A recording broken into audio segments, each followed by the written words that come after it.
अस्सलाम वालेकुम जी, क्या हाल है? उम्मीद करती हूँ कि आप सब ठीक होंगे। अल्हम्दुलिल्लाह मैं भी ठीक हूँ जी। तो बहुत बहुत शुक्रिया आप सबका कि आपने जो ना मुझे सपोर्ट किया, मेरी चैनल को सपोर्ट किया। अल्हम्दुलिल्लाह मेरी वीडियो पे अच्छे व्यूज़ आ रहे हैं। अच्छा जो ना माशाल्लाह से मेरा चैनल ग्रो हो रहा है। ऐसे ही मुझे अपनी दुआओं में याद रखें और जो ना मेरे ऊपर एहसान करते रहें, ठीक है ना। और thank you so much village food भाई और अस्मा आप भी, मनूर आप भी, ठीक है ना, जो सबसे ज़्यादा मुझे सपोर्ट मिली, जिनसे अल्लाह पाक तुस सारिਆਂ ਨੂੰ खुश रखे, आबाद रखे, आमीन सुम्मा आमीन। ए वेखो मैं तुसां से समोसे बनवानी पई हाँ जो सही है ना, शाम नी ना चाय मिल के बैसा और पीसा, ठीक है, नाल समोसे खासा और जो जो होर भी तुसां पसंद है मैं बना लेसा, कोई मुश्किल नहीं। तुसी मैंने कमेंट कर दो, मैं बना देसा और बना के वीडियो अपलोड कर देसा, तुसी खा ले इंशाल्लाह। एक दिन होसी ऐसे सारे जना ना दोस्त भैन भरा मिल के बैसा ते अल्लाह ने करम नाले भी खासा, फिर हाल मैं तुस अस वीडियो बना सकनी ते बना सकी जी। तो असें आए हुए हैं बाज़ार, सही है ना।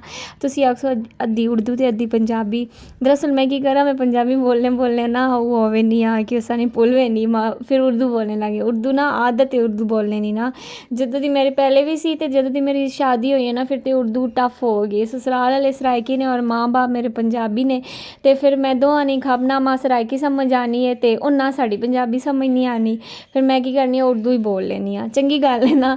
तो यह वेखो आलू कट्टने, मैंने बड़े सोहने आलू वाले पकौड़े भी बनाए ने और बड़ा दिल करना मैं खावा, लेकिन मैं खादे नहीं क्योंकि दरअसल ही मौसम है जाना सारे बुखार, गले खराब, नज़ला होना पे, और चिकनाई वाली चीज़ों तो ना तुसी दूर रहो, चंगे भले दूर रहो, सही ना। मैंने अंगड़ों उठ के पकाने ना लग पे, खा लेते सोने पकौड़े। हूँ वीडियो किसी ने वह की जैसे भी बनावा, भुख लग गई है। मैं हमेशा ही चाहना मैं भुख नहीं लगी ना, किसी ने कुकिंग नहीं वीडियो वेखा ना, अच्छी कुकिंग होनी पे, चाहे जी भी होनी हो, बस मसाला वेखे ना फिर मैं नहीं, और मसाला इतना सोहना बना दे अगों भी टेस्टी हो सी, उठा बनावा और ये चीज़ खावा।